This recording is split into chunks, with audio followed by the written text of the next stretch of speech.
네, 청취자 여러분 안녕하십니까. 한국사의 비밀의 제 시간입니다. 목사님 날씨가 좋아요. 아유, 정말 좋아요. 요즘엔 살 것 같아요. 한국도 지금 추워진다고 했는데 지금 뭐 눈도 왔대죠? 어디 대관령인가 그래요? 어딘가 얼었대나 뭐 눈이 왔대나. 그래요? 벌써? 네, 지금 추운 날씨입니다. 이제 한국도. 여기는 선선하고 참 좋아요. 아, 그죠. 여기 지금 날씨가 지금 굉장히 좋은데. 엊그저께 비가 왔어요, 밤에. 아셨어요? 예, 알았어요. 예, 비 오고 나서 날이 확 그 기온이 떨어졌는데, 가을이 성큼 다가왔어요. 그래서 그 물을 많이 안 줘서 그렇기도 하지만 우리 집 앞에 그 나무 있는데 나무가 이파리가 벌써 누렇게 변해가가지고 기분이 확 달라요 지금. 그 단풍 아닙니까? 한국식으로 얘기하면. 뭐 그냥 이파리가 네. 누래졌어요. 그 단풍나무는 아닌데. 네. 뭐 한국에서 이제 단풍놀이도 많이 하시고 그럴 텐데. 여행 가고 싶어. 그죠. 예. 목사님은 이제 저 하도 치우셔가지고 이제 여행 좀 여름에는 갔다 오셨죠? 예, 그때 방송에서 한번 말씀을 드렸지만 여행을 제가 이 나이 먹도록 별로 몇 번 안 가봤어요. 5손가락으로 꼽아요. 그런데 여름에 가족 여행을 콜로라도로 갔다 왔는데 로키 마운틴 네. 갔다 왔는데 너무너무 좋았어요. 진짜 요 눈앞에서 사슴도 보고 그 뭐죠? 큰 거 그것도 사슴이라 그러나? 뭐 그것도 보고 무스요? 무스 네, 그것도 무스. 보고 또 그 천연 온천 거기도 이렇게 가서 옥체도 좀 담그고 왔다 갔다 고생해서 그렇지 가면 또 있을만해요. 아 이런 데가 천국인가 싶더라고요. 예. 예. 그 미국 살면서 참 기회가 많은데 많은 것 같으면서도 또 기회가 안 나고 시간이 그러게 안- 말이에요. 삶에 치여서 그래. 예. 그렇죠? 한국 사람들은 그 짧은 틈을 내서도 어디든 꼭 가더라고요. 제 친구들 보니까. 그러게 말이에요. 예. 그 정신 없는데도 꼭 어디 산이라도 올라갔다 오고 막 그러는데 그래서 이렇게 요즘에 한국 아줌마 아저씨들이 이렇게 등산복 입고 다니시는지 모르겠는데 전부 다 등산복 입고 다니시더라고요. 그러게요. 이전에 제가 그 만화를 본 적이 있어요. 20대 때 같은데 그게 지금도 기억이 나요. 지하철을 타고 출근하는 샐러리맨 그 이야기인데 이쪽에서 타고 이제 출근을 해야 되는데 그 건너편에 가서 타는 거예요. 이 청년이. 거꾸로. 예. 그러니까 출근을 안 하는 거죠. 출근을 안 하고 어디 다른 데로 가는 거예요. 그러니까 일탈을 하는 거죠. 근데 이렇게 하면 실제로는 큰일 나죠. 직장 무단 결근하고 그러면. 그런데 누구나가 아마 일탈에 대한 어떤 꿈 같은 것들이 마음속에 있는 것 같아요. 그렇죠? 그 일상을 벗어나서 한번 좀 쉬거나 뭐 이런 것들을 꿈꾸는 것 같은데 저도 그런 차원에서 한번 여행을 자꾸 좀 더 가고 싶고 지금도 또 가고 싶은데 별로 장소는 문제가 안 돼요, 지금 저는. 예.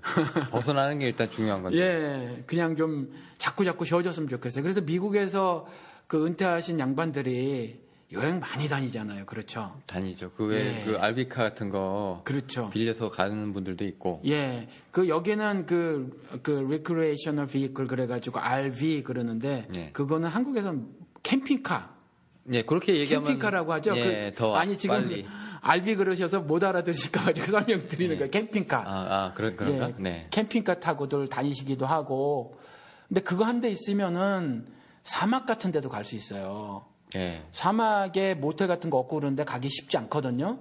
그런데 제가 여기에 아리조나 저쪽에 사막 지나가는 그쪽에 그 캠핑카들이 여러 대 쫙 이렇게 주차되어 있는 거 본 적이 있거든요.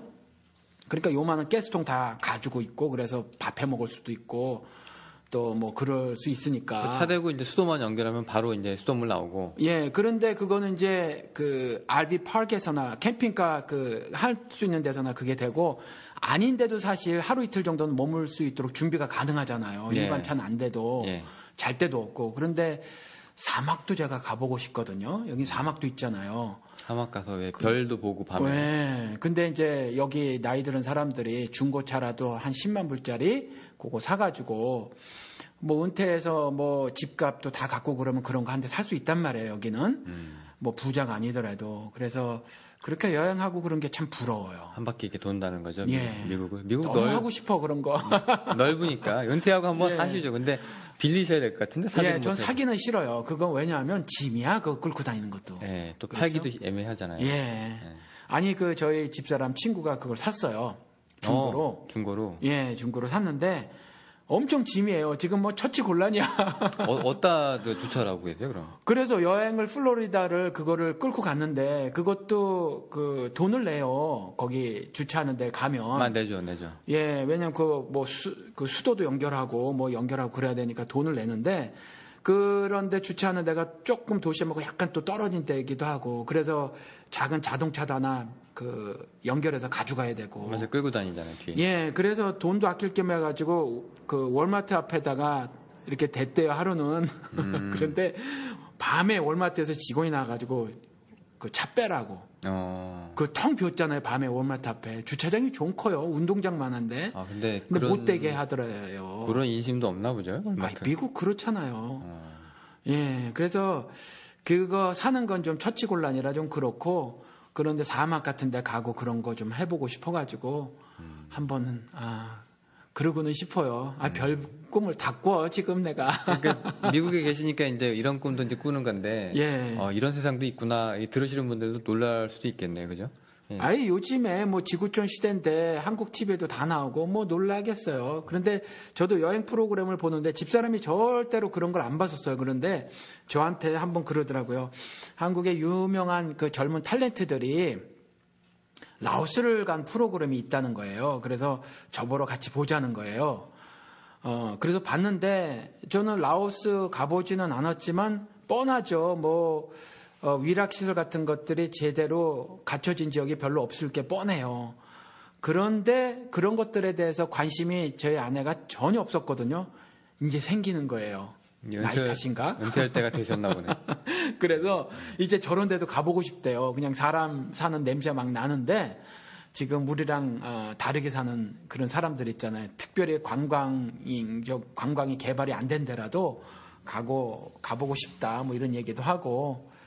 여행 얘기 너무 했네. 진짜 가고 싶네. 이거 방송 때려치고 우리 지금 출발할까? 날씨가 너무 좋아가지고. 그러게 말이에요. 예, 이렇게 갇혀가지고 방송하니까 조금 감옥 같은 느낌도 좀 들고 그러네요. 예, 청취자 여러분들 각각의 사정이 있으시겠지만, 일단은 꿈꾸시고, 그래서 한번, 억지로 시간 내시고, 또, 최저의 그 금액만을 준비를 해가지고, 경비를 준비해가지고, 어딘가 이렇게 훌쩍훌쩍, 떠나시고 그런 삶을 좀 사셨으면 좋겠습니다, 여러분들도. 인생 짧잖아요.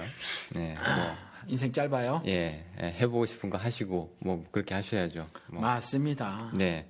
우리 방송 보니까, 예, 댓글로 또 길게 또 목사님이 또 달아놓으시는 게 있어가지고 봤더니. 까치리님? 예. 근래 제가 봤던 댓글 중에서. 예. 그래도 좀 가장 진지하고 좀 깊이가 있던 글이 아니었나 싶어요, 저는. 예. 저는 솔직히 그런 댓글을 되게 좋아하고 환영하거든요. 그래요? 영훈 씨하고 코드가 비슷한가? 좀 비슷한 부분도 많고요. 예. 또 그분이 목사님이랑 처음 나눴던 대화가 또 옛날에 목사님하고 저랑 나눴던 대화하고 그렇죠. 비슷한 점이 있죠. 비슷한 점들 좀 있었고, 그리고 또 이제 솔직히 우리 처음에 이 방송을 시작을 하면서 우리가 타겟을 그런 분들한테도 또 잡았었잖아요. 그렇죠. 기독교 밖에 있지만 예. 기독교에 계속 이렇게 관심을 가지고 이렇게 한 번씩 이렇게 투고를 해주시는 분들이 있어요. 예, 이런 분들 또 기독교 안에 있지만 이게 이렇게 믿어도 되는 거요 하는 분들 이런 분들을 이제 우리 타겟으로 삼았잖아요. 근데 그분이 이제 정확하게 저희 그물에 걸리셔서 다행히 이렇게 좋은 댓글도 남겨주시고 그래서 그분이 달라스 사신다면 저랑 엄청 긴 대화를 아마 하셨을 거예요. 그렇죠? 재미나게. 우리 옛날에 재미나게 대화 많이 했잖아요. 했죠. 예.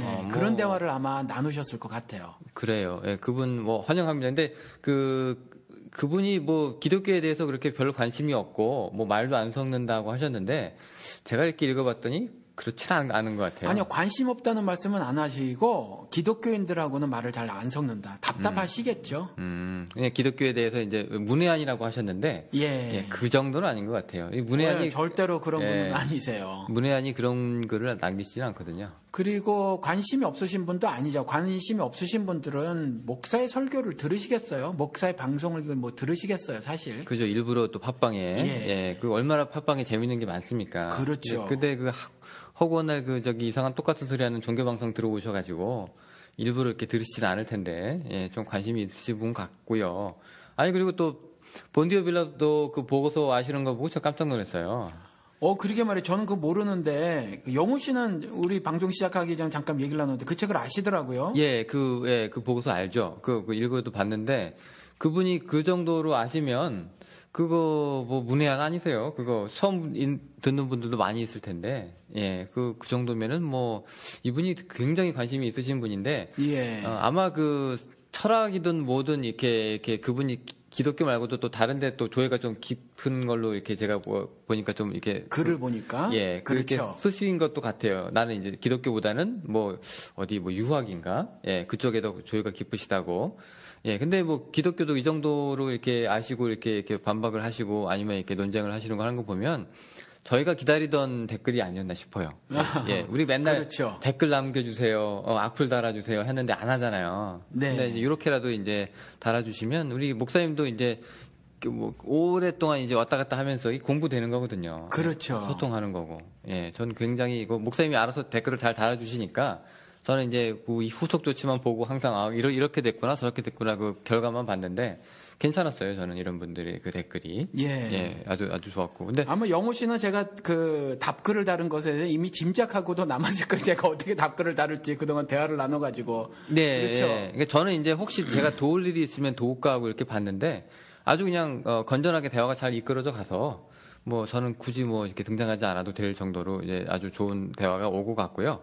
그분도 뭐라고 해야 될까요? 처음에 이제 그 목사님하고 저랑 한참 이제 처음에 맞붙었을 때 나눴던 대화들 있잖아요. 그러니까 어떻게 보면은 제가 목사님을 이렇게 단편적으로 봤을 수도 있고 아니면 조금 오해한 착오한 부분도 있을 수 있는데 사람을 이렇게 경험하고 이제 입체적으로 보다 보면은 이 사람이 이래서 이런 소리를 하는구나, 뭐 이 말이 이 말이구나 하는 그런 게 이제 경험할 때가 나오거든요. 이제 그래서 이제 그 이후부터는 제가 그래도 오해를 좀 덜 하는데.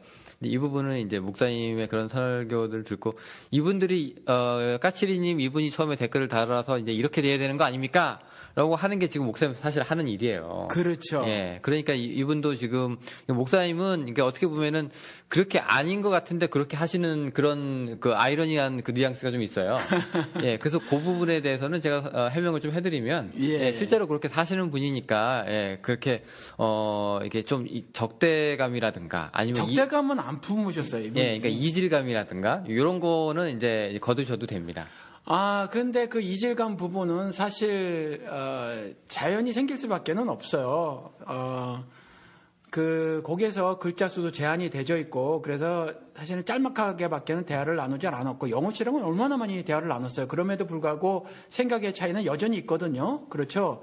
그런데 그 짧은 대화를 통해서 얼마나 그 생각의 차이가 좁혀질 수 있겠어요. 다만, 이제, 그분도 노안이 있으시다고 그런 거 보니까 연세가 있으신 분인데 그래서 제 말씀이 분명히 그분하고 다른 시각임에도 불구하고 그 생각이 다른 생각을 가질 수 있음을 충분히 존중하셨던 것 같고요. 저도 그분이 저랑 분명히 다른 생각이 있지만 저도 충분히 다른 생각을 가지실 수 있음을 또 존중을 해드렸고 그래서 그 정도 선에서 이제 마무리가 젖었는데 사실은 이런 분들하고 만나서 대화를 더 나누고 싶죠. 사실은. 그렇죠. 또 그렇게 해야 되고 또 그런 대화의 장을 또 만들어주는 게 또 이런 방송의 역할이기도 한데, 뭐 다른 쪽으로도 또 조예가 깊으시다고 하니까, 뭐 나는 이렇게 보는데 왜 기독교는 이렇게 얘기합니까? 라고 하셔도 되고, 아니면 기독교가 이렇게 얘기한다면 이렇게 행동해야 되는 거 아닙니까? 라고 하셔도 되고, 얼마든지 저희가 이제 그런 댓글을 수용할 준비가 돼 있으니까, 또 우리 목사님도 또 어디 목회자한테 이런 말을 함부로 하느냐 이런 사람도 아니잖아요. 그렇죠. 종놈한테 뭔 말을 못해요. 아무 말이나 하셔도 됩니다.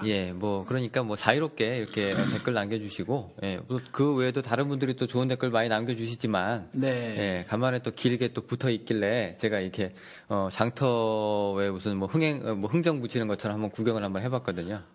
그 영우 씨가 읽으셨다니까 무슨 보고서?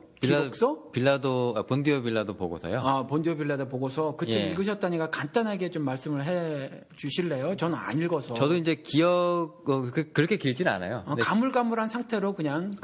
제 기억으로는 이제 그 본디오 빌라도가 유대 총독이 이제 로마 이제 시저한테 보고를 하는 건데 이제 예수라는 사람을 만나기 전후로 해가지고 이제 이런 일이 있었는데 참 희한한 인물이로서 해가지고 이제 그 보고를 한 내용이었고요.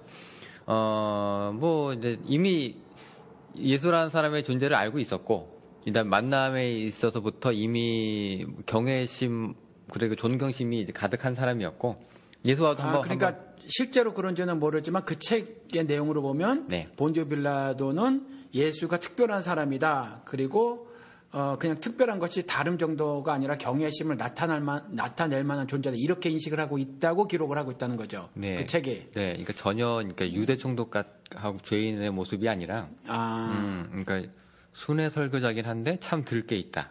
참 이 사람 보통 사람은 아니구나라는 느낌을 가지고 이제 예수를 대하고요. 또 그 읽어보시면은 그 본디오 빌라도 와이프가 있는데 그 와이프가 그 본디오 빌라도한테 이제 이 예수 죽이는 사건에 이제 말려들지 말라고 말리죠. 자기가 이제 무슨 꿈을 꿨는데 이 사람이 무슨 전보는 여자였나 하여튼 뭐 그런 거래요. 그런데 이제 자기가 꿈을 꿨는데 예수라는 사람이 굉장히 거룩하고 존경받을 분인 것을 자기가 아니까 여보 이 사람 건드리지 마. 뭐 이렇게 된 내용을 제가 기억을 해요. 그래서 이제 이 사람이 이제 나중에 그 성서에 보니까 이제 나는 이 사람의 죽음과 상관이 없다고 그러고 이제 복음서 보면 손을 씻잖아요. 예, 그 부분하고도 조금 뭐 일맥상통하는 부분이 있기는 한데 그래가지고 나중에 이제 예수 부활 이후에 그러니까 무덤이 비었다고 얘기를 하면서 사람들한테서 이제 예수가 부활했다는 소문이 돌고 있습니다. 해서 이제 이제 예수 사건을 이제 마무리하는 그래서 이제 본디오 빌라도 올림 뭐 이런 식으로 네, 이제 그 과정을 다 했는데 저는 까치리님도 이게 뭐 얼마나 신빙성이 있는 글이냐라고 이제 댓글을 달으셨더라고요. 근데 저는 아니요, 그 신빙성이 있는 글로 보인다라고 말씀하셨죠. 그분은 예, 저는 그렇게 안 봐요. 예, 그 당시 또 옛날에 또 가톨릭이 좀 장난친 서류들도 많이 있고요. 예, 제가 볼 때 이거는 신자가 아니고선 이렇게 못 쓴다 할 정도로 예. 너무 편파적으로 그 예수의 입장을 완전 그리스도처럼 해가지고 대변한. 예. 그래서 뭐 제가 봤을 때는 야 이거 유대 총독이 쓴 글치고는 너무 완전 신앙인이 쓴 것 같은 느낌이 날 정도거든요.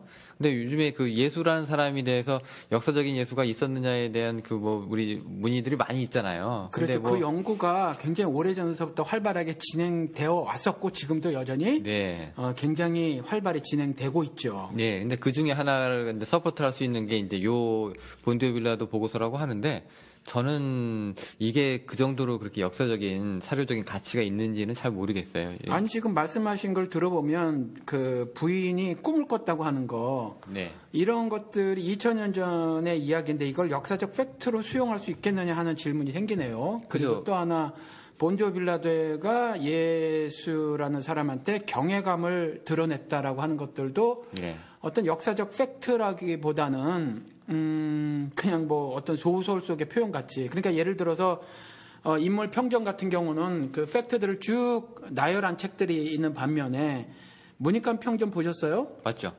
그거 보면 물론 팩트들을 나열하기도 했지만 그 묘사가 굉장히 많은 수사들을 동원을 해가지고 문익환 목사에 관한 어떤 표현들을 아름답게 많이 했거든요. 그러니까 그런 문학적인 수사들 있잖아요. 이런 것들이 이제 팩트하고 관계가 없이 아무튼 평전인데 그렇게 문익환 목사를 묘사를 했던 거거든요. 그러니까 예를 들어서 본디오 빌라도가 경외감을 표했다라고 하는 것들은 어떤 역사적 팩트라고 보기 어렵잖아요. 그래서 이게 보고서라고 할지라도 그리고 부인이 꿈을 꿨다 점쟁인데 하는 이런 부분들도 2000년 전의 역사가 우리나라 같은 경우는 500년 전 역사책도 별로 없고 네. 그렇죠. 그런데 뭐 그리고 우리나라 뭐 대표적인 역사책이라고 하는 거 뭐 삼국유사 같은 경우야 그야말로 전설 수준 설화 수준의 책이지. 그것도 그렇고 뭐 삼국사기도 역시 무슨 뭐 그야말로 사대주의자가 쓴 것이다 뭐 이렇게 얘기를 하고 사기 짝퉁이다. 중국의 사기 짝퉁이다. 뭐 이런 얘기도 하고 그래서 사실은 그렇게 오래되지 않은 역사책도 그런 그 모습들을 보이는데 2000년 전에 이와 같이 표현들이 저는 읽어보진 않았지만 본디오 빌라도가 그 마음속 깊이 예수란 사람에 대한 경외감이 있었더라. 이런 것들은 사실은 조금 어떤 그죠. 자의적인 좋은데요. 예수를 만나서 예. 본디오 빌라도가 당신 그런 뉘앙스로 계속 얘기하면 죽습니다. 예. 그러니까 조금 이제부터 적을 만들지 말고 온화하게 나가십시오. 라고 얘기했는데 예수가 이제 거절했다고 나오거든요. 근데 이게 보면은, 근데 그걸 비교를 좀 해봐야 될 것 같아요, 목사님. 왜냐면은, 그 당시에 그 유대 총독들이 로마 황제들한테 비교한 그 보고서하고 요거를 좀 같이 비교를 좀 해봐야 될 것 같아요. 그래서 보통 쓰는 건 이런 식인데, 자기가 아주 그냥 예수 입장을 대변하는 듯이 이렇게 쓰고, 와이프 얘기, 꿈꾼 얘기도 쓰고, 요게 과연 그 한 지역을 맡은 총독이 로마라는 대제국의 황제한테 쓸만한 그런 객관적인 내용일까라는 생각도 좀 들고요. 네, 아마 이걸 보고 사람들이 역시 예수는 라고 할 정도의 그 인상을 받았으면 이미 이거는 신앙 문서로서는 뭐 제 역할을 할지 모르겠지만 그게 정말로 역사적 사료적인 가치가 있는지 그게 무슨 어디 보관돼 있다면서요? 제가 그것까지는 저는 이 책 읽어보지도 못했다니까요. 네, 근데 짧아요, 목사님. 네. 그냥 흥미롭게 슉 읽을 수 있는데 하여튼 뭐 저는 그렇게 신빙성 제 입장입니다. 이건 뭐 두지는 않습니다만은 요걸 가지고 예수는 살아 있었잖아, 예수는 이런 사람이었잖아, 라고 얘기하는 거는 조금 이제 허망할 수 있으니까 네. 좀 조심해야 되는 게 우리 사도신경도 그렇잖아요, 목사님. 옛날에 그 라틴어로 뭐라고 그럴까요? 12문장인데 네. 천주교에서 그거 한 사도가 한 문장씩 썼다고 썼다. 그렇게 그래서 이제 사도신경이에요.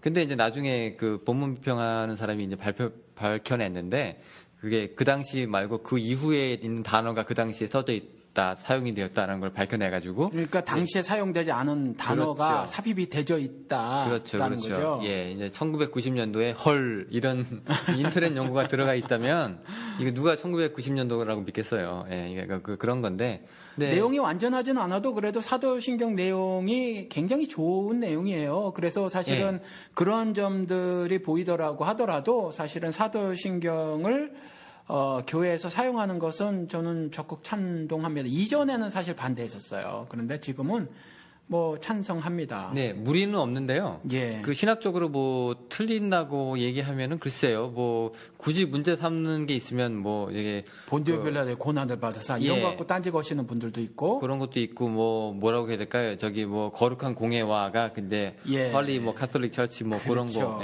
그런 거 정도. 예. 네. 그런데 그건 뭐 시각에 따라서 얼마든지 정리가 가능하니까. 네.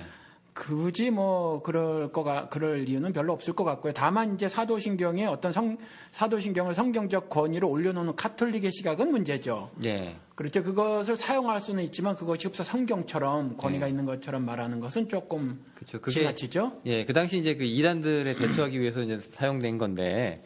이게 사도들이 썼다 하는 거는 이제 퀘스천 마크가 있고. 네. 근데 사도들의 신학은 가졌다라고 하면 뭐 쓰실 수도 있고. 그렇죠. 뭐 그 정도지. 뭐 저도 이제 비슷한 시각으로 본디오 빌라도 보고서를 뭐 보고 있고요. 어쨌건 뭐 저기 아주 두 분이서 알찬 대화를 나누셔가지고.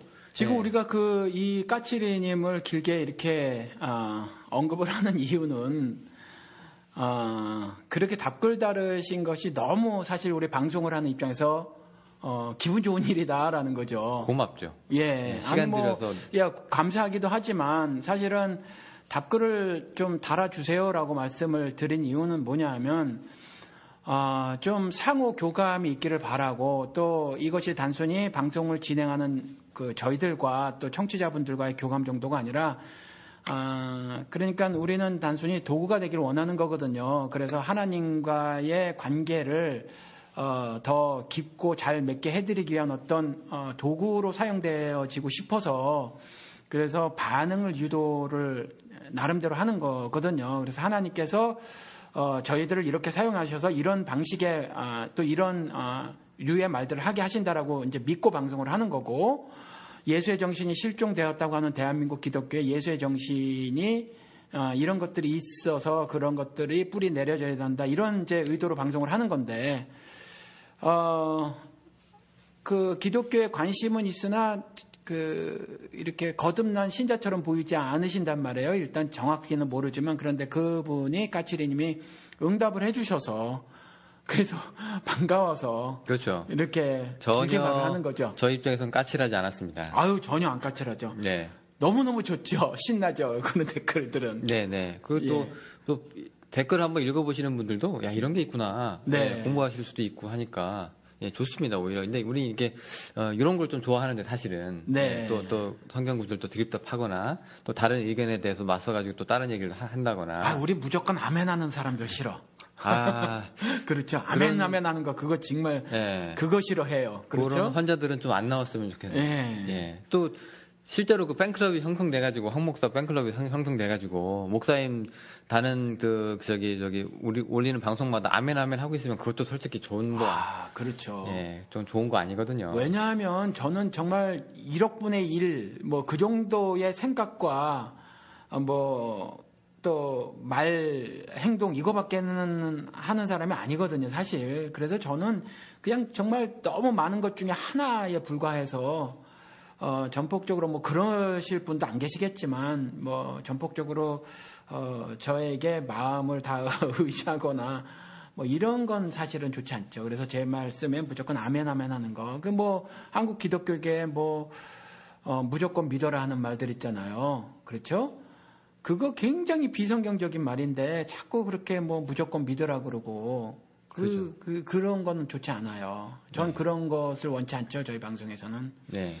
또 그만큼 또 사람을 이렇게 혹세무민시키는 또 그렇죠. 예, 단어도 없고요. 맹목적으로 믿어라라고 하는 거. 예. 괜히 또 뭐 하나님으로서는 다 할 수 있다 뭐 이러면서 네. 예, 아주 그냥 그 십자군 비슷하게 아주 그냥 맹목적인 거 너무 저희가 그런 걸 좀 깨려고 이 방송도 시작을 한 거고요. 그리고 사실은 맹목적으로 믿는 경우가 있을까요? 있겠죠. 뭐, 예를 들어서 자기가 나름대로 어떤 이해가 돼서 믿는 거지 그게 맹목적으로 믿는 걸까요? 아니 예를 들어서 그러니까 그 목사가 사고를 치잖아요. 예. 그러면 사람들이 당신은 성경을 갖고 있는 사람이면 성경에 보면 당신은 잘못을 했네요라고 얘기 안 하고 이제 그게 이상하게 또 맹목적이 되면 그 목사한테는 그 잣대가 이제 적용되지 않고 아니 그러니까 제 말씀이 그거예요. 그러니까 잘못 이해를 하고 있는 것뿐이지. 네. 그분들의 이해는 뭐냐면 목사는 주의 종이고 하나님만이 심판하실 수 있어라는 신학을 갖고 있는 거예요, 나름. 그 신학을 이게 누가 줬냐? 예, 그러니까 줬잖아요. 맹목적인 거는 아니라는 거죠. 맹목적이 아니라 자기 나름대로 어떤 이해가 있어서 그 이해를 바탕으로 그와 같은 신앙의 모습을 가지고 있는데 그런 것들이 사실은 문제라는 거죠. 그래서 우리가 흔히 맹목적이라고 말을 하지만 나름대로 자기 나름대로 이해가 있는데 그 이해가 잘못된 것들을 좀 부시는 작업을 그렇죠. 좀 하고 싶다라는 거죠. 이게 이제 콩깍지가 씌었는데 그렇죠. 예, 요거 당신 지금 잘못 보고 있다라고 얘기해도 다단계 빠진 사람들 그렇잖아요. 그렇죠. 예, 절대 다단계가 아니래요. 진짜 돈 번다 그러잖아요. 그렇죠. 그리고 한 2년 3년 있다가 이제 패가망신하고 아이고 아닌가 보다 뭐 이렇게 되잖아요. 네. 이제 그런 거 좀 아니란 것 좀 미리 종교적으로도 자단계가 있을 수 있잖아요. 예, 우리 또 성도들 우리 부흥합시다. 뭐 배가 됩시다. 뭐 부흥회 때 끌고 옵시다. 뭐 이런 것들 이게 굉장히 무서운 말인데 미국은 참 그런 게 없죠. 그 일요일 되면은 뭐 교회에서 성경책 들고 돌아다니면서 예, 말씀 전하러 왔습니다 하고 돌아다니시는 분들이 있다는데 예, 미국은 그래도 이제 그런 거 없잖아요. 미국도 전혀 없지는 않아요. 몰몬교 가끔 오잖아요. 참. 몰몬교는 자주 오고 저기 여호와 증인들은 더 많고. 저희 집은 한 번도 안 와서. 저는 저희 집에는 몇 번 문을 두들겼어요. 그리고 또 기독교인들 중에서 미국 기독교에서는 그거 있죠. 여름 성경학교 VBS라고 하는 거. 여름 성경학교 때는 이제 뭐 가정마다 방문하지 않지만 광고를 하죠. 그 지역에.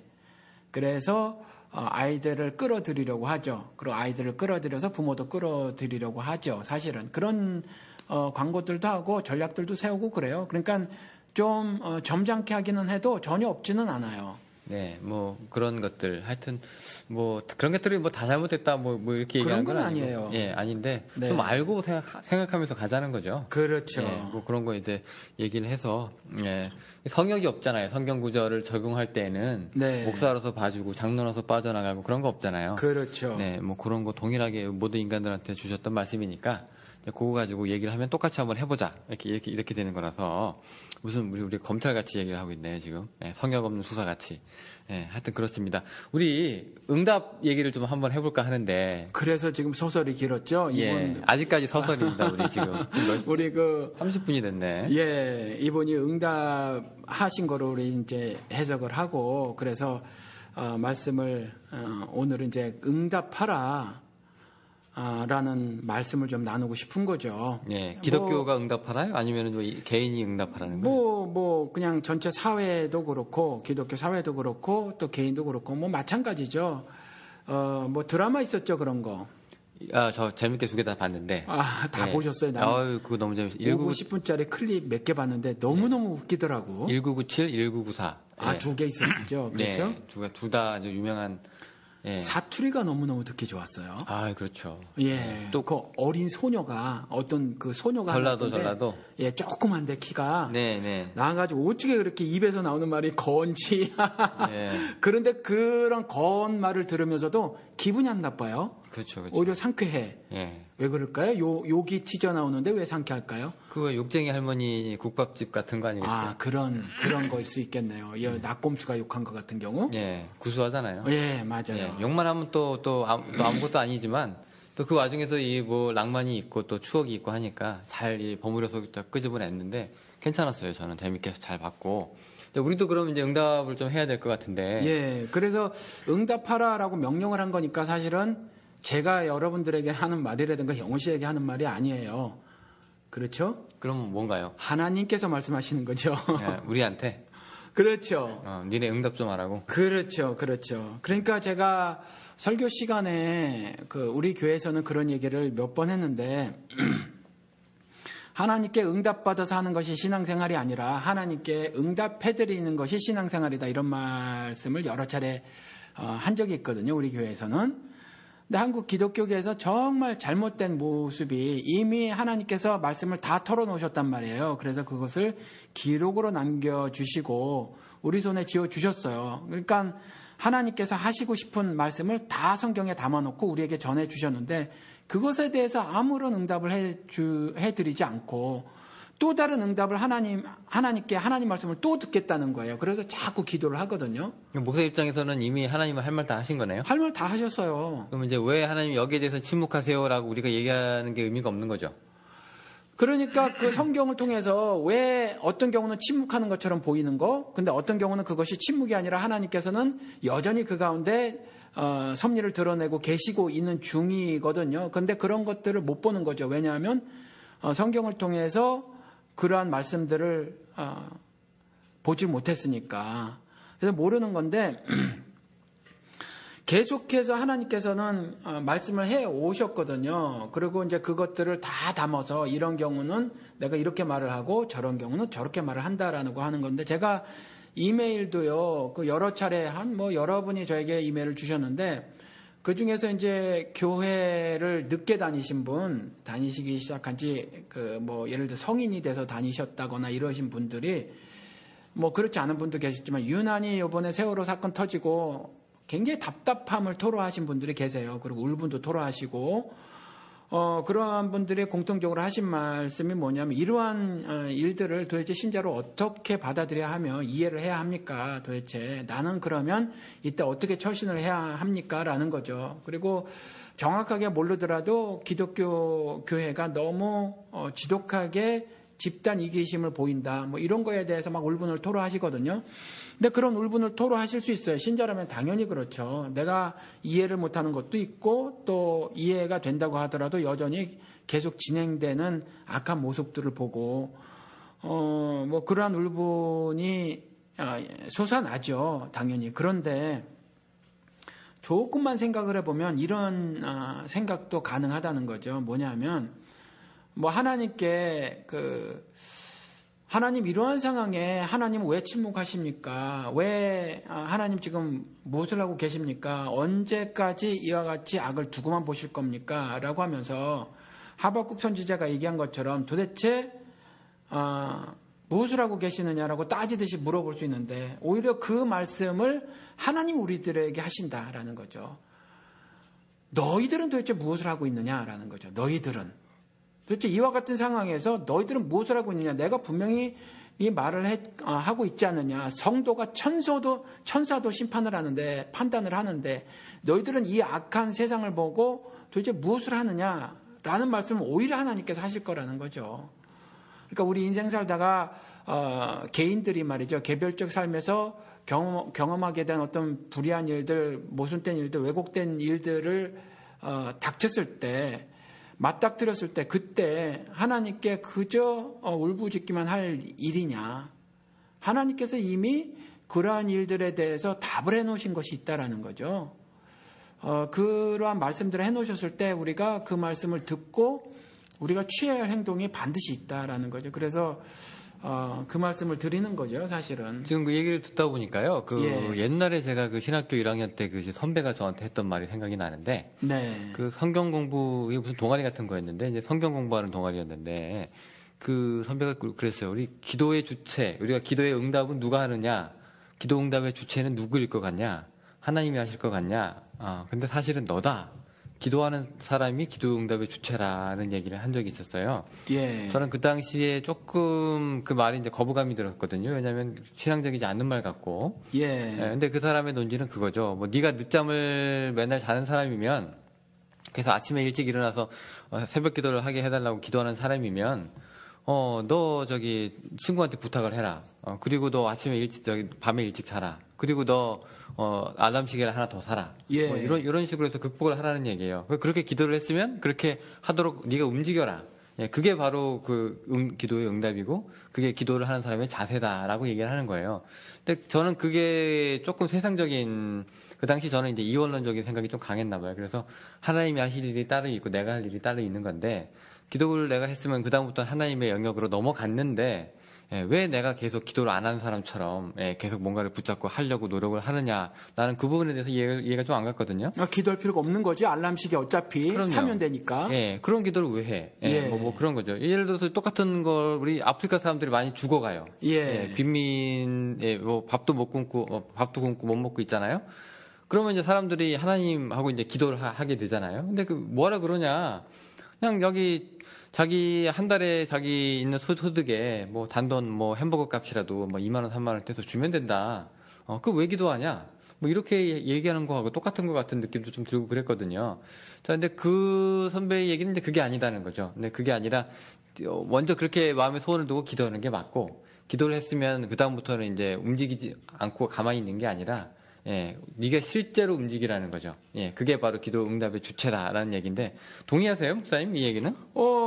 일정 부분 그걸 전부 수용할 수는 없어요. 네. 그게 아마 까치리님이나 이전에 영호 씨랑 제가 대화를 나누면서 충돌했던 부분 같은데, 말씀을 드린 것처럼 여전히 예수를 안 믿는 사람과 동일하게 저도 같은 모습의 행동을 하는 게 있단 말이죠. 그런데 성격적으로 다르다는 거죠. 그러니까 저는 예수살이를 하지만 다른 사람들은 혁명을 꿈꾸는 거예요, 단지. 그러니까 겉으로 드러나는 건 비슷하게 자기 혁명 같은 것들을 꿈꿔서 자기 개혁을 이루려고 하는 사람들이라든가, 아니면 사회혁명을 꿈꿔서 어떤 뭐 그런 행동을 하는 사람이 있는데, 저도 자기 혁명 부분에 있어서는 그분들하고 겉모습은 같고, 또 사회혁명을 꿈꾸는 점에 있어서도 그분들하고 같아요. 같은데 성격이 좀 다른 부분이 있거든요. 그러니까 그 선배분이 말씀하신 그거 같은 경우는 일단 그와 같은 행함이 따라야 한다는 점에서는 수용을 하죠. 수용을 하는데, 기도를 하고 나서 그 다음에 기도 응답이 네 스스로 하는 것으로 주어지는 거다. 이 부분은 살짝 조금 더 따져봐야 될 문제가 있다라는 거죠. 그렇지만 배척할 거는 아니라는 거죠. 지금으로서는 굉장히 동의를 합니다. 왜냐하면 요즘에 교회가 대리만족을 하는 교회로 바뀌고 있어요. 무슨 말이에요? 그러니까 예를 들어서 교회를 가잖아요. 그럼 교회를 가면 소속감을 갖죠. 일단 소속감을 가지니까 이 이민생활에 마음의 안정감을 갖죠. 그리고 거룩한 소리는 목사가 다 알아서 해주죠. 나는 이게 할 게 없어요. 가서 헌금 드리고 기도하고 내 죄를 회개하고 오면 끝이에요. 그렇죠. 그걸로 신앙생활 끝. 그러니까 예수를 교회에 가서 만나고 예수를 놓고 와요. 거기다가 그대로 모시고 다음 주에 여기서 또 뵙겠습니다 하고 거기다 그대로 두고 온다고요. 저는 이게 대리만족이라고. 옛날에 저도 옛날 목사님한테 이제 그 한참 토론할 때 그런 얘기도 좀 했었는데, 목사님 한미 FTA 발효가 됐을 때 왜 같이 저는 취재하러 갔었고, 목사님은 거기서 이제 시위를 하고 거기서 이제 우리 만나서 취재하고 그랬었잖아요. 네. 근데 제가 그 취재 끝나고 목사님한테 그랬잖아요. 교인들 중에서 왜 목사님 혼자 나오셨습니까? 어떻게 보면은 목사님 교회 교인들은 목사님을 통해서 신앙생활을 대리만족하고 있는 거 아닙니까? 우리 목사가 이렇게 하니까 나는 뭐 그냥 여기까지만 하면 되겠지. 왜 아무도 안 나오십니까? 목사님 메시지는 어떻게 된 겁니까? 뭐 제가 막 이런 말로 목사님 보고 이렇게 막 이렇게 기억이 나요. 기억나시죠? 예. 대리만족하고 있다고. 예. 그러니까 목사님이 기억이 나. 잊어먹고 있었는데 기억이 나네요. 목사님이 그 반은 맞고 반은 틀리다. 그때 예. 그때도 이렇게 말씀을 하셨거든요. 그랬어요, 제가? 그때 제가 그 기억이 나요. 요런 부분들이에요. 그러니까 어떻게 보면 레위인한테 다 떠맡기고 그냥 일상생활을 살았던 옛날에 이스라엘 사람들처럼 지금도 어떻게 보면은 이 예수라는 사람을 통해서 우리가 대리만족을 하고 있는 게 아니냐. 혁명? 그래, 예수 떠들어. 그래, 그 다음에 뭐, 기도? 그래, 예수가 알아서 해. 근데 나는 이제 움직이지 않겠어. 그러니까 어떻게 보면 야고보서에서 뭐 행함이 없는 믿음은 죽은 믿음이라고 했는데, 그 선배가 얘기한 맥락하고도 비슷하게 맞아 떨어지고 있는 거잖아요. 그렇죠. 우리가 지금 예수는 나를 따르라고 했는데, 대리만족은 예수하고 상관없는 삶이거든요. 솔직히 얘기하면. 그렇죠. 지금 축구 선수를 뽑는데 나는 서포트만 할래요라고 얘기하는 거하고 똑같은 건데, 지금 어떻게 보면은 우리 기독교가 저도 그렇고 이 행동력이 많이 부족한 사람들이 너무 많은 집단이잖아요. 그러니까 그 조금 전에 야고보서 말씀을 하셨는데 우리 믿음은 행함으로 증명이 되져요. 그리고 그 증명을 하나님께서 언제나 요구를 하신다는 거죠. 그게 야고보서의 주제예요.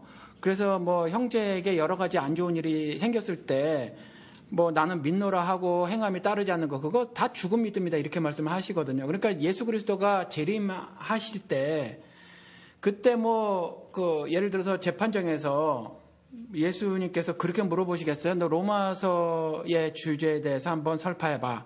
그리고 점수 매기고, 뭐 아니면 너의 구원론에 대해서 논해봐. 그리고 뭐 얼마나 많이 이해하고 있는지 그것도 점수 매기고 그것에 따라서 판결을 하시겠냐는 거예요. 아니거든요. 분명히 계시록에도 나왔지만 어떻게 살았는지 그 행함을 보고 예수 그리스도께서 판결을 하실 거거든요. 그러니까 사실은 절대적으로 중요한 것이 그 행함인데 이게 카톨릭과의 기독교의 차이기도 해요. 카톨릭 같은 경우는 이제 믿음에 플러스 행함이 있어야 구원을 받는다고 하잖아요. 근데 우리 기독교는 이게 가장 근본적인 차이예요. 이 기독교하고 카톨릭의 차이가. 우리는 오직 믿음으로 구원을 받아요. 근데 구원받은 사람은 행함이 자동적으로 뒤따른다는 거죠. 이 행함으로 구원받은 자라는 증명을 하는 거고, 그 다음에 그 믿음을 증명을 하는 거거든요. 그런데 행함이 없는 경우가 너무나 많아서 하나님께서 그렇게 말씀을 하신다라는 거죠. 도대체 나에게 계속 말을 하는데 당신은 도대체 지금 이와 같은 암울한 시대에 뭘 하고 계십니까? 아니면 내가 겪고 있는 이와 같이 부조리한 상황에 어찌 침묵을 하십니까? 그리고 나는 정말 주변 사람들로부터 왕따 당하고 사기 당하고 또 고통받고 하는데 도대체 하나님 당신의 백성인 나를 도대체 이렇게 외면하십니까? 라고 했었을 때 하나님께서 오히려 거꾸로 말씀하실 거라는 거죠. 너는 뭐를 하느냐? 넌 뭘 하고 있니? 라고 말씀을 하실 거라는 거죠. 그래서 이런 점들이 우리 지금 기독교인들이 심각하게 고민해야 될 부분이다라는 거죠. 그러면 이제 그 선배 얘기하는 것처럼 내가 움직이지 않으면 하나님도 없는 거예요? 내가 움직이지 않으면 하나님도 그렇진 않죠. 하나님은 언제나 계신데. 그러니까요. 그러니까 마치 그런 것 같잖아요. 내가 움직이지 않았을 때 사회 돌아가는 걸 보면 하나님이 없는 그래 보이죠. 누가 어떤 철학자가 이렇게 얘기했어요. 하나님은 무존재의 방식으로 존재하신다고. 말을 꼬았어요. 말을 엄청 없는 꼬았네. 것처럼 있대요. 없는 것처럼 있으신 분이래요. 그러니까 똑같은 거 아닙니까? 동의 못해요, 저는 그분. 왜냐하면 성경을 통해서 보면 그 철학자가 누군지 모르지만 하나님은 굉장히 프랙티컬하신 분이에요. 굉장히 실제적이신 분이에요. 우리 구약 역사를 통해서 봐요. 그렇기 때문에 안 보이는 듯 보이셨던 분이 아니라 언제나 사람을 통해서 자신을 현현하시죠. 우리 요즘에는 임재라는 단어를 쓰잖아요. 그래서 presence, 그죠? 항상 현현하셨던 분이라 굉장히 액츄얼하신 분, 그렇죠? 활동적이시고 실제적이신 분이지 절대로 이론가라든가 그런 분이 아니시고 뒤에서 숨어서 이렇게 하신 분이 아니어서 그 철학자는 제가 동의를 못 하겠네요. 근데 그런 양반이 그죠? 그런 양반이 인간이 아무것도 안 하면 꼼짝도 못 하는 것처럼 보이거든요, 지금. 그렇죠. 그러니까 사람들이 하박국 같은 얘기를 하는 거예요. 그렇죠. 이해를 못 하는 거예요, 그러니까. 언제까지입니까, 도대체? 이렇게 물을 수밖에 없는 거거든요. 그렇죠. 그러니까 좀 제가 왜 이 땅의 천국이란, 이 땅의 영생이라는 제목으로 우리 방송했었잖아요. 그러면서 제가 그렇게 말씀을 드렸거든요. 저는 영생을 삽니다. 자랑해야지. 그리고 말씀을 드렸잖아요. 저는 그게 자랑거리예요. 제가 신자가 된 것도 자랑거리고, 제가 영생을 살고 있는 것도 자랑거리고, 제가 하나님의 자녀인 것도 자랑거리고, 저는 그게 자랑거리예요. 그래서 이제 자랑합니다. 그렇게 말씀을 드렸는데, 그러면 제가 이와 같이 자랑거리를 가지고 사는데, 세속적인 시각으로 바라봤을 때 자랑거리가 있는 사람이냐, 그리고 그런 삶을 살고 있냐, 절대로 그렇지 않아요.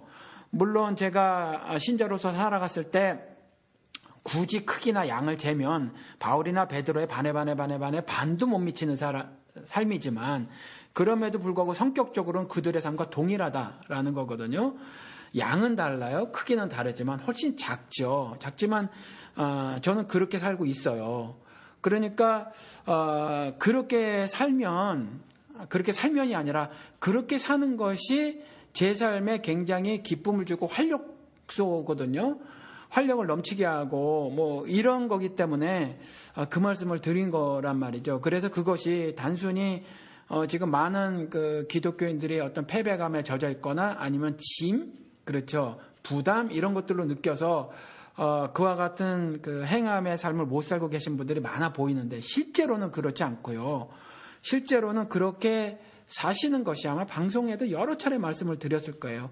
내가 기뻐하고 또한 기뻐하리란 고백이 마음속 깊은 곳에서 나온다니까요.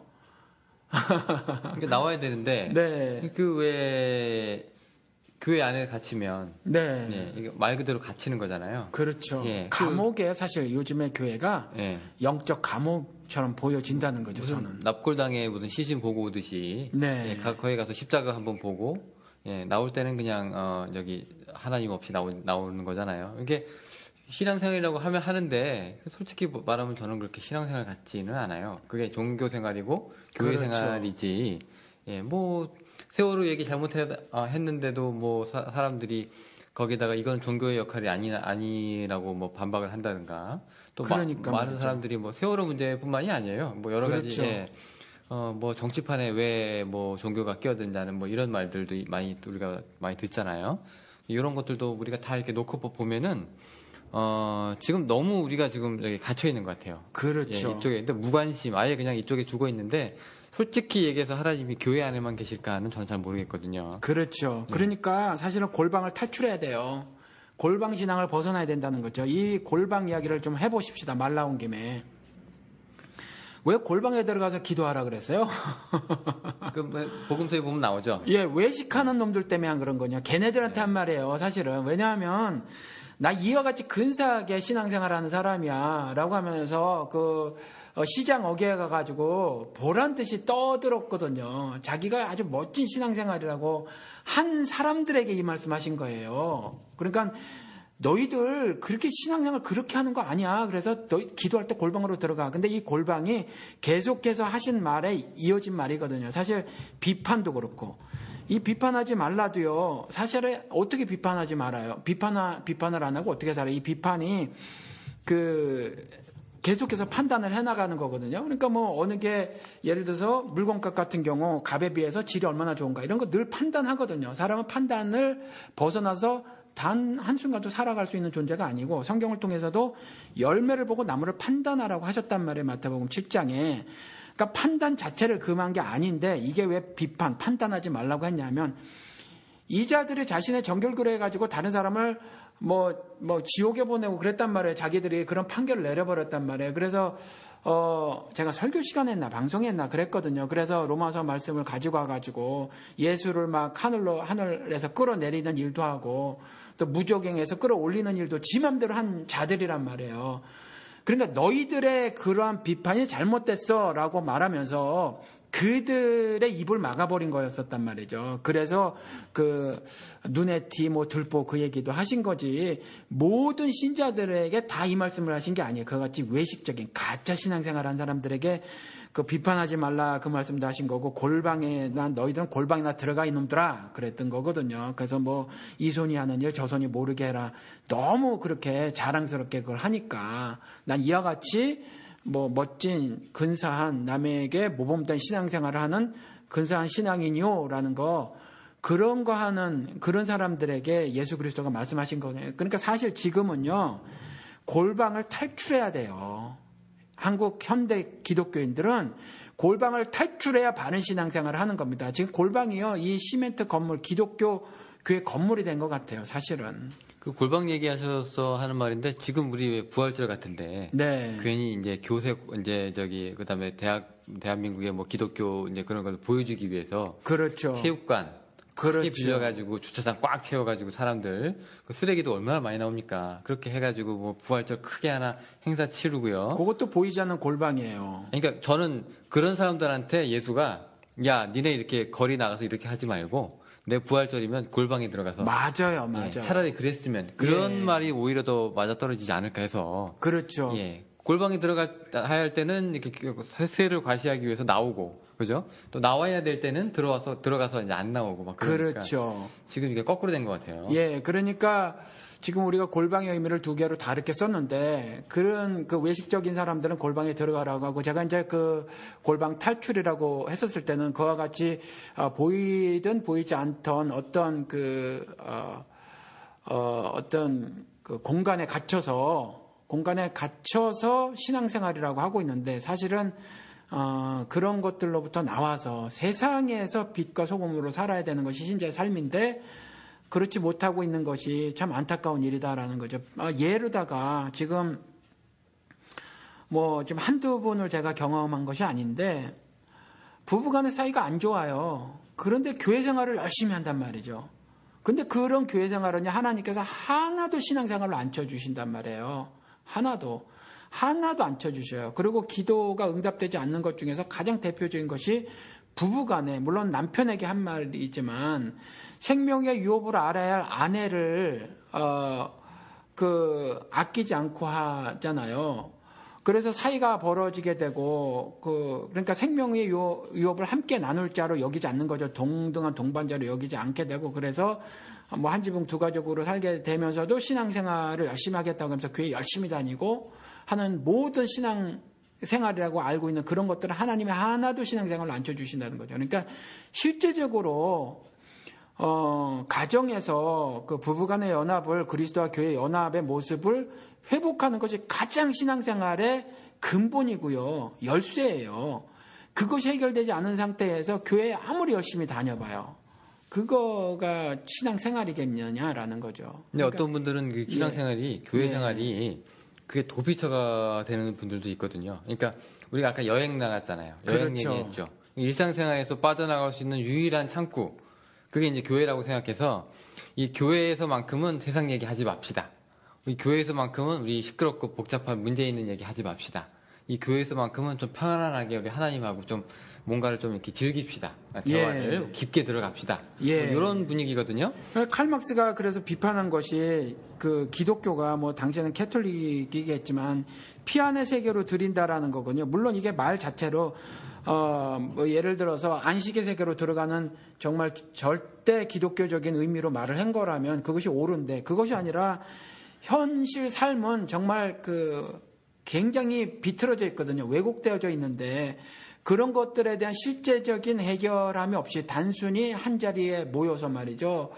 주의 은혜로서 그러면서 찬송하고 말이죠. 현실 삶을 도외시한 것에 대해서 칼막스가 비판을 한 거란 말이에요. 그때 정치 지도자들이나 종교 지도자들이 성경에 기록된 대로 둘이 힘을 합해가지고 말이죠. 절대 다수의 노동력을 착취하는 이런 때에 그러한 불의를 온몸으로 당하고 있으면서도 그것에 대한 개선을 전혀 하지 않은 채 교회로 몰려 들어가서 주여 하면서 기도하고 주여 역사하시옵소서 뭐 이렇게 하는 거 이것들이 어떤 정신적 피안의 세계로 드리려고 하는 건데 이게 칼 막스가 비판을 했던 거고 사실은 길성주 목사가 여러 부분에서 훌륭한 점이 있지만 당시에 굉장히 왜곡된 삶을 살 수밖에 없었던 그와 같은 시절에 일본 식민지 강점 시절에 말이죠. 그때 그와 같은 행동도 여전히 저는 부정적으로 측면도 분명히 있다라고 보는 거군요. 그분도 역시 절대 다수의 조선 민중들을 단순히 피안의 세계로 들이려고 했다라는 거죠. 사실은 그때 길손주 목사는 신자로서 독립운동을 적극 장려했어야 옳다라는 거죠. 그것이 올바른 신앙생활이다. 이와 같이 불의하거나 악한 일이 자행되고 있는데, 그렇죠. 제가 여러 차례 설교나 방송을 통해서 말씀드렸지만 딸이 지금 위안부로 끌려가고 있고, 그렇죠. 아들이 학도병으로 끌려가고 있고, 아버지가 전범기업 같은 데 끌려가가지고 노예로 꿀꿀이 죽이나 먹고 있는 것에 대해서 외면하면서 길손주 목사가 집회하는 곳에 가가지고 은혜로서의 뭐 성령 충만 받았다. 이게 도대체 과연 올바른 신자의 삶인가? 그리고 길손주 목사의 그와 같은 그 목사로서의 인도가 민중들에 대한 그 인도가 그게 올바른 인도냐 그랬을 때 저는 개인적으로 사실은 부정적이다라는 거죠. 아니, 그 당시에 이제 설사 이제 그렇게 살았더라도 예. 나중에 이제 내가 그때 목숨을 부지하기 위해서 그렇게 했더라도 나중에 이제 일제 시대가 끝나고 나서 이제 다시 주권이 우리가 회복이 되고 돌아왔을 때 그때 내가 먹고 살기 위해서 일했다. 내가 목숨 면명하기 위해서 일했다. 그런 부분에 대해서는 어떤 반성이라든가 이런 게 있어야 되잖아요. 그렇죠. 근데 그런 것도 없고 아예 그 자체를 미화시키고 그렇죠. 당연화시키고 정당화시키잖아요. 요 후속 작업도 마음에 들지 않는 거죠, 지금. 그렇죠. 후속 작업도 마음에 안 드는데 왜냐하면 우리나라 같은 경우는 믿음의 선진들이 사실은 내놓을 만한 분들이 사실은 별로 없다. 기독교계가 굉장히 양적으로 성장은 했는데 믿음의 선진이라고 할 만한 사람들이 사실은 별로 없다라는 거죠. 그러다 보니까 자꾸 영웅화 작업을 하는 것 같아요. 모델들을 만들어 대고 또 그래서 뭐 여러 가지 어떤 좋은 미사역으로다가 그분들을 치장을 하고 하면서 그렇게 하는 것 같은데 물론 길손주 목사의 모든 것을 부정하는 건 아니고 당시에 이와 같이 불의한 삶을 살 수밖에 없었던 그러할 때에 그러한 것들을 외면하고 그와 같이 뭐 부흥하면서 영적인 부흥이라고 말하면서 현실에 대해서 눈 감는 것이 과연 성경을 통한 하나님께서 말씀하신 신자의 삶이냐 했었을 때 길손주 목사의 그와 같은 부분은 저는 사실은 많이 잘못됐다라는 거죠. 지금도 이제 여전히 그와 같은 신앙 전통이 남아 있어서 뭐 그런 모습들을 보이고 있지 않나요? 지금 한국 기독교계가. 그렇죠. 또 지금 뭐 그거랑도 상관없이 이제 이 교회 안에 들어가 있는 것 자체로서 뭔가 목적이 다 이루어진 것 같은 그런 이제 뭐 신용을 좀 하고 있잖아요. 그렇죠. 예, 일단 교회 안에 들어왔으니 여러분은 이제 회개하시면 됩니다. 여러분은 이제 뭐 하나님 품 안에 있습니다라고 해서 안정감을 주고 소속감을 주고 뭐 그렇게 해가지고 뭐 친교를 나누고 뭐 좋은데 반뚝짜리잖아요. 그게 결국 절름발이. 예. 그렇죠. 반도 안 돼. 사실은 빵이에요, 빵. 예, F. 예, 저승 해결했으니 이승은 예. 몰라. 뭐 이런 거잖아요. 예, 예. 근데 실제는 저승이 해결이 안 됐지. 예. 예. 예수는 구체적으로 이 땅에서 어떻게 살아야 될까를 계속 끊임없이 얘기하고 있는데. 그렇죠. 예. 그게 이 땅에 두 발을 딛고 사는 사람들이 엉뚱한 걸 자꾸 내다보고 예수가 올라갔던 그 하늘만 보고 그렇죠. 예, 이렇게 언제 오시나 하고 이러고 있으니까 이게 문제가 된다는 거죠. 그래서 땅 위의 영생을 방송을 할 때도 말씀을 드린 것이 영생이 예수 그리스도와 연합된 이후 바로 그 시점부터 시작이 된다라는 거죠. 그래서 영생을 사는 거거든요. 지금 신자들은 물론 육신을 입고 있어서 나중에 썩지 않을 몸으로 부활된 이후의 삶하고는 조금 다르지만 성격적으로는 마찬가지라는 거죠. 근데 그러한 기쁨의 삶을 사는 것처럼 안 보이는 분들이 굉장히 많다라는 거죠.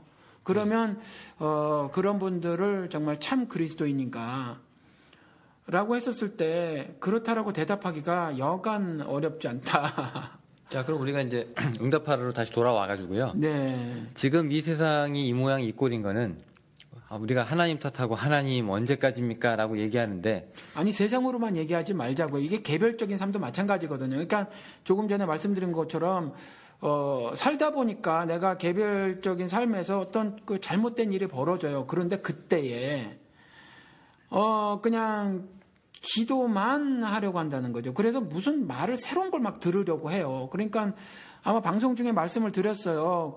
지금은 안 나오시면 우리 교회 교인이 뭐 망해간단 말이에요. 햄버거 샵이. 근데 40일 철야. 그게 무슨 의미가 있냐 말이에요. 40일 철야가. 그러면은 햄버거 샵 살려주세요라는 기도에 하나님이 그래 불쌍하니 살려줄게. 이런 응답을 하시겠냐. 근데 그 응답을 바라는 거거든요. 그렇잖아요. 그렇죠. 안목의 정욕에 따른 기도에 하나님이 절대적으로 응답해 주실 줄 믿습니다. 이건데 이게 얼마나 정말 비이성적인. 저 이런 경험도 있었어요. 그게 여기 미국 제가 신학교 다녔는데 네. 그 채플 시간에 어떤 목사님이 와가지고 이제 중보기도를 해준다고 여기서 무슨 문제 아픈 사람 손들어봐라 뭐 이렇게 쭉 하다가 나중에 재정적인 어려움을 갖고 있는 사람 손들어보라 이렇게 뭐 얘기를 해요. 근데 여기 사람들이 많이 손들었는데 저는 깜짝 놀랐어요. 이렇게 한국 같으면 솔직히 창피하잖아요. 예, 여기 돈 없는 사람, 여기 돈 때문에 힘든 사람 손들어 보시라고 얘기하면 그래도 남 눈치 보고 좀 이렇게 미적미적 거릴 줄 알았거든요. 근데 제 옆에 있는 미국 여자애들이 그냥 손을 벌쩍벌쩍 들어요. 그러면 그 목사님이 그러면 이제 이 사람들 위해서 기도해 주겠다고 또 따로 이제 기도를 하는데 저는 그 장면이 너무 이해가 안 갔어요. 일하면 되잖아요. 지금 젊은 나이에 어디서든 가면 일을 하면 되거든요. 그리고 그게 기도한다고 해서 무슨 로또가 맞는 것도 아니에요. 예, 그냥 뭔가 일확천금을 노리는 것도 아니고 그냥 자기 삶을 열심히 살면 되는 거거든요. 근데 이런 부분을 이제 하나님께 의지한다는 거 하는 건 물론 좋은데 과연 이런 것들도 기도의 제목이 될 수 있을까라는 안 생각이 돼요. 그러니까 한국의 중보기도라고 하는 거 있잖아요. 이거 대수술이 필요합니다. 사실은.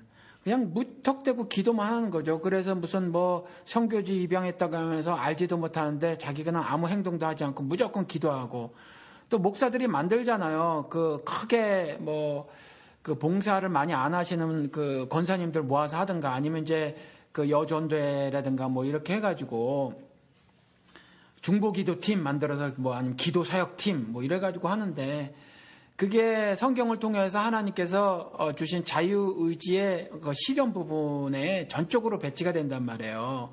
그러니까 그런 건 올바른 신앙이 아니라는 거죠. 그러면 우리가 지금 이 땅에서 우리가 스스로 해야 할 일이 사실은 없어요. 그냥 기도만 하면 되죠. 그렇잖아요. 그러니까 사실은 그런 것들은 성경적으로 비춰보았을 때 절대로 옳지 않아요. 그래서 이사야서에서도 말해놓고 제사장들을 비판을 했었을 때 예루살렘 성벽 건축할 때 그저 말만 하는 자들에 대한 비판을 하시는단 말이에요. 물론 그때 건축한 장면이 아니라 건축하게 될 때. 그러니까 제사장들 역시 그 예루살렘 성벽을 건축을 할 때 그때 그냥 입만 놀리는 것에 대해서 하나님 비판하신단 말이에요. 그러니까 절대적으로 그 행한 부분에 있어서 이런 기도는 좋아요. 예를 들어서 지금 예를 들어 경제적으로 여러 가지 곤란한 경우가 닥쳤다거나 아니면 그 밖에 여러 가지 어려운 경우가 닥치면 주께서 힘 주시옵소서 이래가지고 그 힘으로 사는 거죠. 그렇죠? 그 힘으로 이겨나가는 거죠. 좌절하지 않고 포기하지 않고. 그렇게 하는 건 옳지만 요 문제를 해결해 주세요. 요거는 기도가 될 수 없다라는 거죠. 그러면 기도만 하면 되지 뭐. 치트키 같아요. 치트키. 왜 게임에서 돈 떨어지면 예. 그 왜 제작사가 이렇게 만들어 놓은 게 있거든요. 내가 돈이 게임 할 때 돈이 필요하잖아요.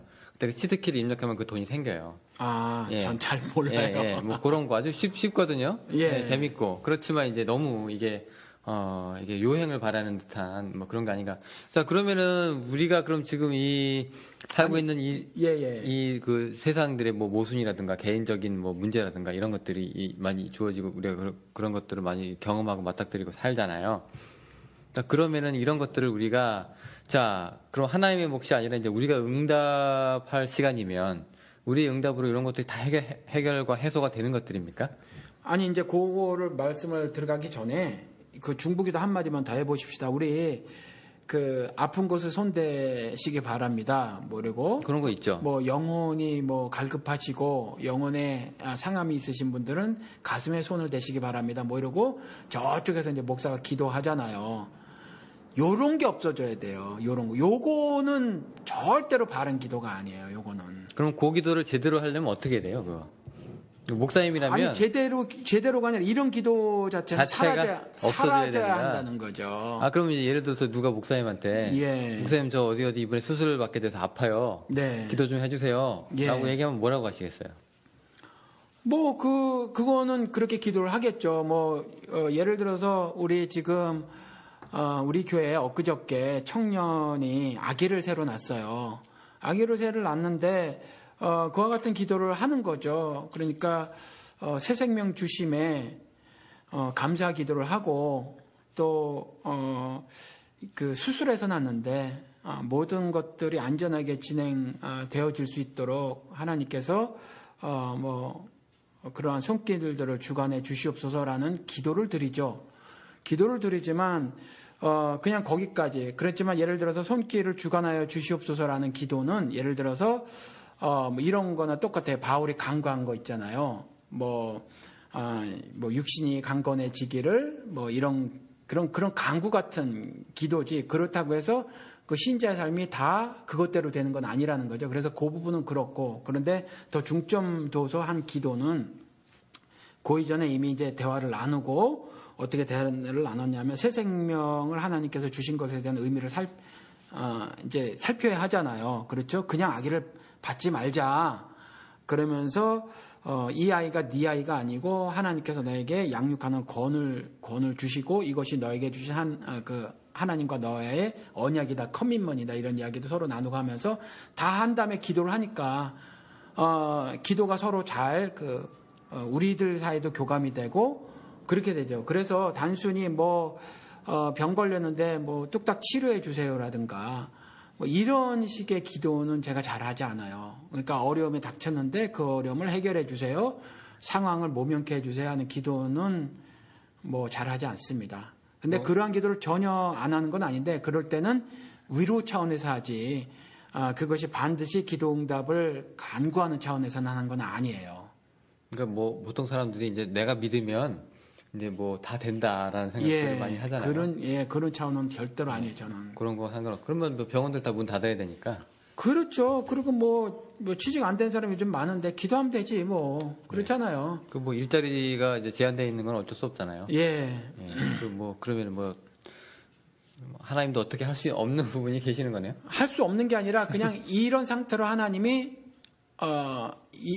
나중에 그리스도가 다시 오실 때까지 이 상황을 그냥 허락하신 채로 가지고 가시는 부분이 있죠. 그래서 우리 로마서 13장 1절 했지만 끝에 부분에 가서 공세 낼 거 공세 내고 국세 낼 거 국세 내라 라고 말씀하신 것이 인간들이 거두는 세가 오라서가 아니에요. 성경은 내내 뭐라고 하냐면 이방신에게 드리는 은근까지라도 다 나에게로부터 나온 것이라고 말씀하셨고, 창세기를 통해서 보면 모든 걸 다 하나님이 지으셨거든요. 그러니까 인간들 거 없어요. 그럼에도 불구하고 국세를 낼 거 있으면 국세 내고 공세 낼 거 있으면 공세 내라고 하는 건 하나님이 지금 낙원에서 인간들을 축출해 내시고 다시 그리스도 나라를 창설하기 이전까지 이와 같은 세계에서 자신이 자신의 섭리를 드러내시고 끌고 가시는 거예요. 그렇지만 인간들을 로봇으로 안 만들고 자유의지를 주셨잖아요. 그래서 말씀을 던지시죠. 용서를 뿌려 놓으신단 말이에요. 은혜를 확 퍼뜨려 놓으셨을 때 그것이 믿음을 보이는 자들에게 적용되게 하시는 질서로 이 세계를 끌고 가시는 거거든요. 그런데 이와 같은 하나님의 질서에 대해서는 전혀 생각지 않은 채로 뚝딱 그냥 기도해서 무엇이든지 내가 원하는 소원을 이뤄보겠다고 하는 거. 그것이 이제 중보 기도도 들어가는 건데, 중보 기도 전체를 부정하는 것이 아니라 지금 한국 중보 기도는 그야말로 대수술이 필요하다라는 거죠. 그래서 그와 같은 중보 기도는 결코 성경적이지 않다라는 거죠. 자, 이제 우리가 이제 응답하라 주제로 계속 우리가 얘기를 하고 있잖아요, 목사님. 네. 이제 시간이 이제 벌써 1시간 6분이 다 돼가서 우리 이제 배터리 사정상 이제 슬슬. 시간 얘기하지 맙시다, 이제 우리. 끊기니까 이제. 예. 이제 마무리를 좀 해야 될 건데, 본의 아니게. 예. 자, 근데 응답을 해야 되는 건 알겠어요. 네. 이제 그게 이제 신앙인의 의무라고 하면 좀 이상하고 마땅히 해야 될 건데. 예. 근데 어디서 어떻게 무엇을 시작을 해야 될지 잘 모르겠거든요. 예. 응답을 이제 안 한 사람들이. 예. 이제 갑자기 골방에서 나와서 교회에서 나와서 응답하라고 하면 애매하잖아요. 예. 뭐부터 해야 될지 갈피도 못 잡겠고 향방도 못 잡겠고. 자, 그렇다면 이제 우리가 어떻게 이제 쉬운 것부터 또 중요한 것부터 우선적으로 어떻게 먼저 우리가 이런 삶을 살 수 있을지에 대해서 우리가 간략하게 조언을 좀 해주시면 어떨까 합니다. 그리스도께서 이 땅에 오실 때에 이 땅에서 하늘 뜻을 이루시기 위해서 오셨잖아요. 그렇죠? 네. 주기도문을 통해서 보면 그게 분명히 맞아요. 그렇죠? 그런데 그럼 하나님의 뜻이 무엇인가라는 거죠. 그 뜻이 뭐냐면 죄 지은 인간들을 구원하시기 위함이에요. 그렇죠? 구원하시기 위함인데 그 구원의 모습이 어떤 모습이냐라는 거죠.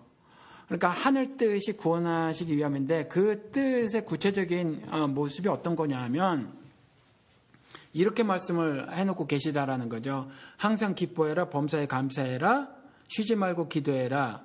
이것이 주 예수 그리스도 안에서 너희를 향한 하나님의 뜻이니라 이랬거든요. 그러니까 뭐 전도와 선교 이게 처음이 아니에요.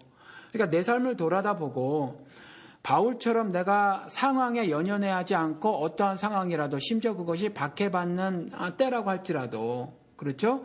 그리고 40일 금식 같은 끔찍한 상황에 닥치게 되더라도 하나님을 절대적으로 신뢰하는 그 믿음을 보이는 가운데에 하나님께서도 분명히 산상수훈에서도 그리스도께서도 그럴 때 기뻐하라 하늘에서 너희의 상이 큼이라 이렇게 말씀을 하셨으니 내 믿음을 한번 실험해 보는 거예요. 실험해 보라고 하셨으니까.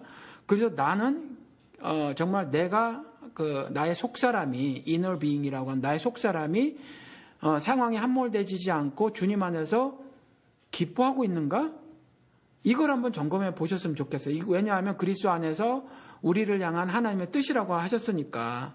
그래서 그걸 살펴보고 또 나는 나 혼자로 사는 것이 아니라 가정이라는 작은 사회를 이루고 살고 또 공동체라는 사회를 이루고 살잖아요. 그러니까 그 안에서 구성원으로서 먼저 나라는 자연인을 뚝 떼어놓고도 한번 생각을 해보시고 또 가정에서의 그 가장 작은 단위의 사회에서의 구성원으로서 나를 생각해 봐서 내가 이 가정생활을 해나감에 있어서 기뻐하는 삶을 살고 있는가? 바울의 고백을 하고 있는가를 좀 살펴봤으면 좋겠어요. 그래서 무슨 여전도에 남전도에 뭐 전도 선교 지금은 제 생각에 이때가 아닌 것 같아요. 그래서 제가 전도하지 마라 이런 방송도 하나 만들어서 올렸잖아요. 지금 전도할 때가 아닌 것 같아요. 아니 내가 주의 도도 살아내지 못하고 있는데 어떻게 남에게 도를 전하냔 말이에요. 지금 그렇잖아요. 그렇지 않아도 교인들이 목사를 비판할 때 뭐라 그래요? 말은 근사하단 말이죠. 요즘 뭐 신학 짧아서 말 못해요. 말은 근사한데 삶이 안 뒤따라서 목사가 혐오스럽기까지 하다는 말씀을 하고 계시는 거거든요. 그러니까 그것을 나한테 적용을 하라는 거죠. 나한테 적용을 해서 내가 주의 도를 살아내고 있는가, 내가 십자가의 도를 살아내고 있는가, 바울처럼 어떠한 상황 가운데서도 기뻐하고 기뻐하리라 그런 삶을 살고 있는가. 만약에 아니라는 생각이 들면 나는 신앙적으로 병이 들었다라고 생각을 하셔야 된다는 거죠. 그리고 병이 들었으면요.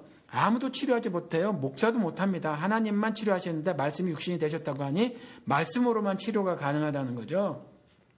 그래서 심리학에 물든 한국 기독교라는 말도 하듯이 심리학이 치료해 주는 것이 아니에요.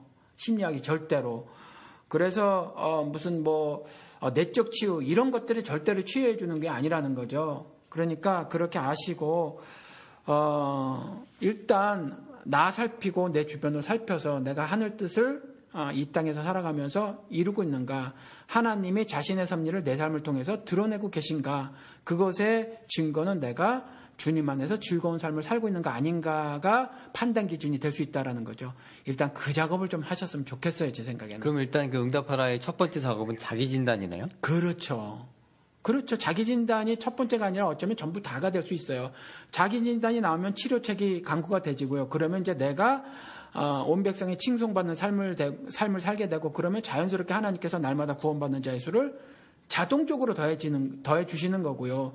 내 안에 저처럼 상황이 그렇게 녹록하지 않더라도 하나님의 말씀을 전하고자 하는 그러한 소원들이 막 생긴단 말이죠. 그리고 그 소원은 하나님께서 자신의 깊으신 뜻을 위해서 우리 마음에 주신 소원이기도 하고, 그래서 그렇게 삶을 살게 되는 거거든요. 그러니까 그렇게 사셨으면 참 좋겠다. 그럼 이게 자기 진단을 통해서 이제 자기가 어떤 사람을 깨닫고, 네. 그렇게 해서 이제 하나님의 부르심이나 말씀에 응답하는 사람이 많아질수록, 네. 이 사회가 좀 더 건강하고 이 땅이 천국이 될 가능성이 더 커지는 거죠. 그렇죠.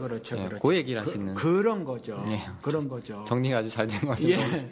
그런데 사실은 우리 그 유대인들 있잖아요. 얼마나 남았어요? 지금 13분들 한 2분 더 하셔야 될 것 같아요. 2분 정도? 그럼 그냥 말을 마쳐야 되겠다. 네네네. 예, 간단하게 그럼 1분. 예, 하시죠. 유대인을 신랄하게 비판하셨잖아요. 그런데 우리가 이방인이지만 유대인처럼 살고 있다라는 거죠. 그래서 지식적인 삶을 살고 있는 사람들이 있어요. 이 사람들이 이제 바리새인들이 엘리트들이잖아요. 유대인들 가운데서. 그래서 정말 지식적으로만 따지는데 맹한 사람들이 있어요. 신앙적으로 맹한 사람들. 우리 교회도 그런 분들이 계셨는데 제가 보기엔 신앙이 없어 보이시는데 이분이 뭐 바울이 실제로 쓴 책은 성경에 몇 권밖에 되지 않고 뭐 막 역사 비평이 어쩌고저쩌고. 그래서 제가 한번 크게 소리를 지른 적이 있어요. 집사님이 역사 비평이 뭔지 아십니까? 막 그러고 막 소리. 그 사실 우리 목회까지 가는 사람은 모르잖아요. 그런데 그래서 막 뭐라 그런 적이 있는데 이렇게 사시는 분들이 있어요. 이런 거 막 따지고 그다음에 역사 가지고 와서 성경을 이해하려고 하고 사회과학 인문학 가지고 성경을 이해하려고 하시는 분들이 이제 요 부류에 속해요.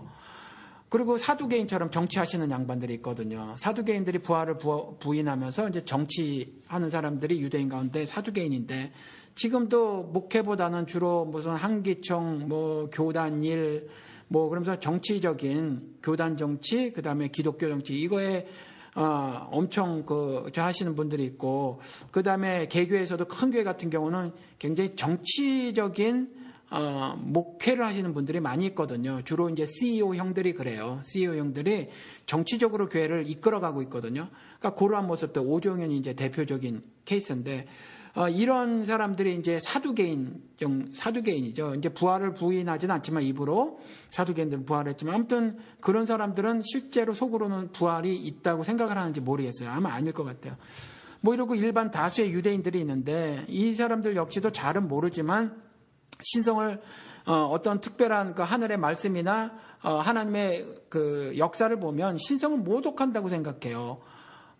제가 외람 때 말씀을 들으면 제가 이런 말씀을 들었을 때 어떤 분들은 시원하고 통쾌하다라는 말씀을 들고 어떤 분들은 도전받는다라는 말씀을 하지만 더 많은 수가, 저 따위 발언을 다 해라고 하는 사람들이 있거든요. 이 사람들이 제 생각에는 유대인이에요. 그러니까 이방인이지만 한국인, 이방인이지만 한국인이어서 그렇지만 이와 같이 성경에 기록된 유대인, 일반인 유대인으로 살고 있지 않은가. 잘은 몰라도 무조건 부정하고 보는 이런 사람 같아서 사실은 자기 개혁이 절대적으로 필요하고 개혁이 단순히 그저 조금 상처 났는데 연고 바르고 반창고 붙이는 정도가 아니라 사실은 한국 기독교인들의 상당수가 메스를 들이대야 될 형편이다. 영적으로 대부분이 이렇게 보이면 패배감에 젖어 살고요. 그다음에 하늘 뜻을 구현하지 못하고 살고 영생의 삶을 사는 것처럼 보이지 않고 죽어서 다시 사는 비결을 몰라서 죽었다는 간증을 듣기가 매우 어려웠고 그래서 그 열매들을 보고 제가 나무를 판단을 하는 거거든요. 그러니까 다 이렇게 너무 심각하고 거대하게 생각할 거 없다. 하나님의 여러분들을 향하신 뜻은 항상 기뻐하라. 쉬지 말고 기도하라. 범사에 감사하라. 이것이 여러분들을 향한 예수 그리스도 안에서의 하나님 뜻이다라는 거죠. 그래서 그런가 아닌가를 점검해 보시고 그래서 말씀을 통해서 내 삶을 개혁해 나가시고 치료해 나가시기를 부탁을 드립니다. 네, 우리 응답하라 우리 2014라고 해야 될까요? 예. 그 오늘 방송 이제 나갔는데 네. 여러분들도 이제 어떻게 생각하시는지 네. 댓글로도 응답을 좀 해주시고 뭐 비슷하고 같지 않아도 비슷한 생각이라도 같이 나누시면 조금 더 이렇게 좀 풍성한 말들이 또 행동들이 또 같이 이어지지 않을까 싶기도 한데요. 네. 자, 오늘은 여기까지고요. 우리 또 다음 시간에도 뵙겠습니다. 감사합니다. 감사합니다.